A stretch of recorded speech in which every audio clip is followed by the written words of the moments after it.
علی خیاط ابو ذر ہماری آپ کی طرح تو آدمی ہے، اس کو کیسے پتا؟ ایک دن ان کے پاس کوئی بابو آ گئے، یہ بابو نام کے بابو نہیں، کلرک۔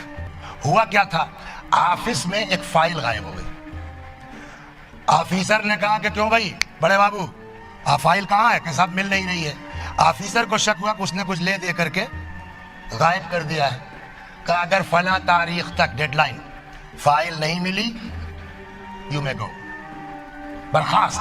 اب یہ بیچارے ادھر دعا ادھر دعا، مولانا صاحب تھے ان کے پاس گئے، صاحب کوئی دعا بتائیے۔ اب یہ ہے کہ صاحب کل آخری تاریخ ہے۔ یہ پہنچ گئے رجب علی کے پاس، درزی کے پاس۔ حضور کب مولانا صاحب کا گھر بغل میں ہے، کب مولانا صاحب ہی نے آپ کے پاس بھیجا ہے۔ کہ اچھا اندر آؤ، کیا بات؟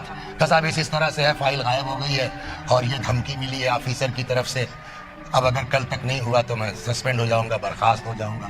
پھر سر جھکایا انہوں نے۔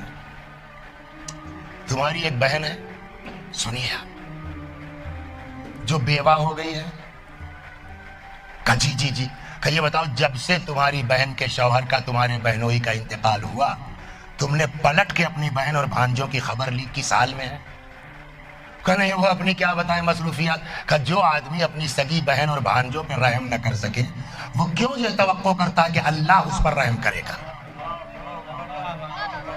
تو کہ جب تک تمہاری بہن تم کو معاف نہیں کر دے گی تم چاہے جتنی دعا کر ڈالو اللہ تمہاری دعا قبول نہیں کرے گا۔ اب ان کو پتا چل گیا اصل کیس کیا ہے۔ آئے بیچارے جو ہے وہ کچھ یا بابو بھائی کے یہاں سے آ کے آئس کریم وغیرہ بھانجوں کے لیے لیا، کچھ اپنا سامان خریدا، کچھ کپڑا لیا، لے کے پہنچ گئے، کھٹکھٹایا۔ اچھا بھائی لوگ محبت کریں یا نہ کریں، بہنیں بیچاری بہرحال محبت کرتی۔ کیوں بھیا اب آئے ہو؟ جب ہمارے لڑکے 10 روپیہ جو ہے وہ کمانے لگے ان کے یہاں نوکری کر کے، ارے وہ کیا بتائیں، پورا قصہ اپنا سنایا کہ اگر تم معاف نہیں کرو گے اللہ دعا نہیں سنے گا، اور دعا نہیں سنے گا میری روزی روٹی جو ہے وہ چلی جائے گی۔ تو اس نے کہا جاؤ میں نے معاف کیا، میرے خدا نے معاف کیا، بات ختم ہو گئی۔ یہ دوسرے دن آفس پہنچے، اب آج آخری دن ہے، باس نے بیل بجائی، اب یہ اٹھے تو اکثر دیکھا ہوگا آفسوں وغیرہ میں یہ کرسی رکھی ہے، پیچھے دیوار ہے، دیوار پر الماریاں بنی ہوتی ہیں، تو اب یہ بیچارے اٹھے اور نکلنے کے لیے موڑے، ارے فائل تو یہ رکھی ہے۔